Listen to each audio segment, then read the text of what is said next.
आज के हमारे इस वीडियो में हम लोग बात करने वाले हैं स्टार्टअप इंडिया स्कीम के बारे में।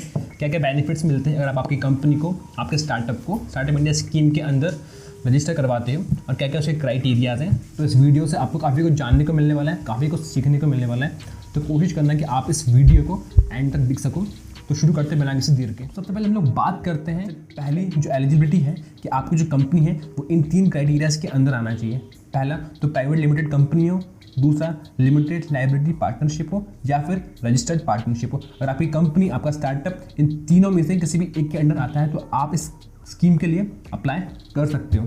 उसके बाद आपकी जो भी कंपनी है, जो भी फर्म है, जो भी LLP है, आपने पहला क्राइटेरिया फुलफिल कर लिया, ठीक है, कि आप पे तो कंपनी फर्म में LLP होगा, ठीक है। आपकी जो कंपनी फर्म में LLP है वो 10 साल से ज़्यादा पुराना नहीं होना चाहिए, क्योंकि अगर आपकी कंपनी 10 साल से ज़्यादा पुरानी है, फॉर एग्जांपल अगर आपकी कंपनी 15 साल से ज़्यादा पुराना है, ठीक है, तो आप उसको स्टार्टअप नहीं बोल सकते। थर्ड क्राइटेरिया ये है कि आपने जब से भी अपना स्टार्टअप या कंपनी शुरू की है उसमें से किसी भी साल का टर्नओवर 100 करोड़ को एक्सीड नहीं करना चाहिए। फॉर एग्जांपल आपकी कंपनी को शुरू हुए अभी 5 साल हुए हैं, ठीक है, इन 5 सालों में से किसी भी एक साल में भी आपकी कंपनी का जो टर्नओवर है 100 करोड़ को एक्सीड नहीं करना चाहिए। अगर आपका किसी भी एक साल में आपकी कंपनी का टर्नओवर 100 करोड़ को एक्सीड कर गया तो आप इस स्कीम के लिए अप्लाई नहीं कर सकते। इस क्राइटेरिया हमारा आता है कि आपकी कंपनी का रिकंस्ट्रक्शन नहीं होना चाहिए।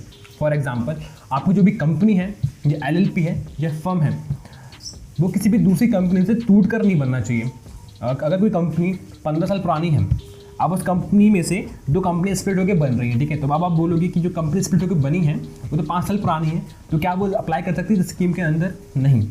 आपकी कंपनी जो रिकंस्ट्रक्ट होकर बनी है इस पर्टिकुलर स्टार्टअप इंडिया स्कीम के अंदर अप्लाई नहीं कर सकती है। कहते हैं नेक्स्ट क्राइटेरिया, यानी कि नेक्स्ट क्या लिमिटेशन है, अगर आपको इस पर्टिकुलर स्टार्टअप इंडिया स्कीम के अंदर आपकी कंपनी LLP या फर्म को रजिस्टर करवाना है। इसके बाद नेक्स्ट क्राइटेरिया आता है आप जिस भी प्रोडक्ट के ऊपर, सर्विस के ऊपर या प्रोसेस के ऊपर काम करना चाहते हो, मतलब जो भी आपका बाय प्रोडक्ट है, जो भी आपका मेन प्रोडक्ट है, वो इनोवेटिव होना चाहिए। ऐसा नहीं कि आपको भी ट्रेडिशनल बिजनेस खोल के बैठ गया फिर बोलो कि ये स्टार्टअप है हमारा, ठीक है।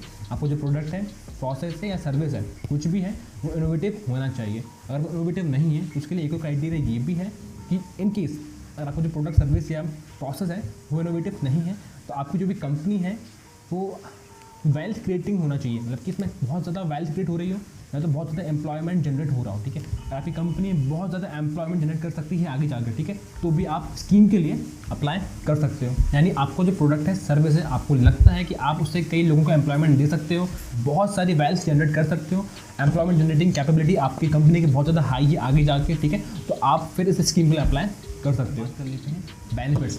क्या क्या बेनिफिट्स मिलेंगे आपको अगर आप स्टार्टअप इंडिया स्कीम के अंदर अपनी कंपनी को, अपने स्टार्टअप को रजिस्टर करवाते हो तो? पहला है सेल्फ सर्टिफिकेशन, दूसरा है इनकम टैक्स एग्जम्पशन, तीसरा है easy public procurement policies, fourth है patent application and IPR protection, और 5वां है easy winding up of company. तो अब डिटेल में बात करते हैं कि ये पाँचों की पाँचों पॉलिसीज एक्चुअली में है क्या। आपके जो डॉक्यूमेंट्स हैं 2 जगह पर, 6 तो लेबर लॉज हो गए और 3 एनवायरमेंटल लॉज हो गए। यहाँ पर आप आपके डॉक्यूमेंट्स को सेल्फ सर्टिफाई कर सकते हो, यानी कि कोई भी इंस्पेक्टर इंस्पेक्शन के लिए आपके यहाँ पर नहीं आएगा। और ये क्राइटेरिया 3 साल तक के लिए, 3 साल तक आपके यहाँ पर कोई भी इंस्पेक्टर इन इंस्टीट्यूशन से लेबर लॉज को चेक करने के लिए, एनवायरमेंटल लॉज को चेक करने के लिए आपके इंस्पेक्शन के लिए नहीं आ सकता, स्पेशली फॉर स्टार्टिंग के 3 सालों के लिए। बशर्ते कि आपके खिलाफ कोई सीरियस कंप्लेंट ना हो और डिपार्टमेंट को कोई ऐसी बात पता नहीं चलना चाहिए जिससे कि आपके खिलाफ उनको कोई एक्शन लेना पड़े और चेकिंग करने के लिए आना पड़े।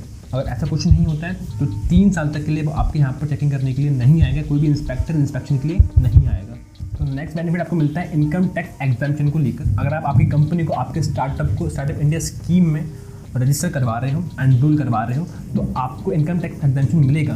बट उसके लिए एक और क्राइटेरिया ये है कि आपकी जो कंपनी है वो 1 अप्रैल 2016 के बाद में इनकॉर्पोरेट हुई है, उस दिन इनकॉर्पोरेट हुई। अगर उसके पहले इनकॉर्पोरेट हुई होगी तो भले आपकी कंपनी को 8 साल हुए हों, भले आप वो 10 साल वाला क्राइटेरिया फुलफिल कर रहे हो, 10 साल आपको नहीं हुए, ठीक है, बट आप इनकम टैक्स में एग्जम्पशन नहीं ले पाओगे।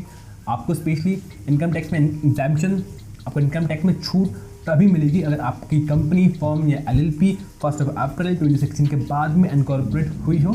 तो इसका फ़ायदा ये है कि आपको 3 साल तक के लिए इनकम टैक्स में एग्जम्प्ट यानी कि छूट मिलती है, काफ़ी हद तक आपको टैक्स पे नहीं करना पड़ता है। वो रिबेट आपको स्पेशली इस इनकम टैक्स वाले एग्जम्पशन बेनिफिट के लिए और आपको इनकम टैक्स में छूट चाहिए या इनकम टैक्स एग्जाम्पशन चाहिए, तो आप गवर्नमेंट ने एक इंटर मिनिस्ट्रियल बोर्ड बनाया है जिसमें आपको अप्लाई करना पड़ेगा और बोर्ड डिसाइड करेगा कि आपको ये पर्टिकुलर बेनिफिट जो इनकम टैक्स एग्जाम्पशन वाला है, इनकम टैक्स में छूट वाला बेनिफिट है, वो आपको मिलना चाहिए या नहीं मिलना चाहिए। तो अब बात करते हैं नेक्स्ट बेनिफिट के बारे में।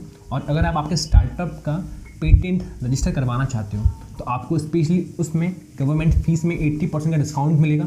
और अगर आपको ट्रेडमार्क भी रजिस्टर करवाना है आपकी कंपनी का तो उसमें स्पेशली आपको गवर्नमेंट की फीस में 50% का डिस्काउंट मिलेगा। एक और बहुत इंपॉर्टेंट बेनिफिट जो कि आपको स्टार्टअप इंडिया स्कीम के अंदर मिलता है वो है public procurement policy. I think one of the most important benefit जो कि आपको इस पॉलिसी के अंदर मिल सकता है। एक्चुअली अभी तक क्या होता था कि अभी तक कोई भी गवर्नमेंट होगी, PSUs होगी, कोई भी टेंडर निकालते थे वो लोग, तो उसमें कई सारी लिमिटेशंस, एलिजिबिलिटी क्राइटेरिया होते थे। फॉर एग्जांपल कि आपकी कंपनी के पास इतना एक्सपीरियंस होना चाहिए, फॉर एग्जांपल 2 साल का, 3 साल का, 5 साल का, 10 साल का एक्सपीरियंस होना चाहिए। और एक और कि आपके पास इतना टर्नओवर होना चाहिए आपकी कंपनी का, फॉर एग्जांपल 1000 करोड़ के ऊपर या 500 करोड़ के ऊपर इतना टर्नओवर आपकी कंपनी का होगा, उसके बाद ही आपको एक पर्टिकुलर टेंडर मिल पाएगा। तो यही रीज़न था कि स्टार्टअप को गवर्नमेंट का कोई भी टेंडर पहले नहीं मिला करता था, बट अब क्योंकि कुछ स्पेसिफिक परसेंटेज फिक्स कर दिया गया कि टोटल टेंडर्स में से इतना पर्टिकुलर टेंडर स्टार्टअप्स और MSMEs के लिए दिया जाएगा, तो वो नंबर फिक्स है। अब इतना टेंडर गवर्नमेंट PSUs स्टार्टअप्स को देने के लिए बाध्य है। तो गाइस आज की वीडियो में इतना ही। अगर आपको इस वीडियो से कुछ भी नया जानने को मिला, कुछ सीखने को मिला, तो मेक श्योर कि आप इस वीडियो को लाइक करो, शेयर करो और सब्सक्राइब द चैनल, तो कि मैं भी मोटिवेट होऊंगा और आपके लिए ऐसी वीडियो लगातार लाता रहूँगा।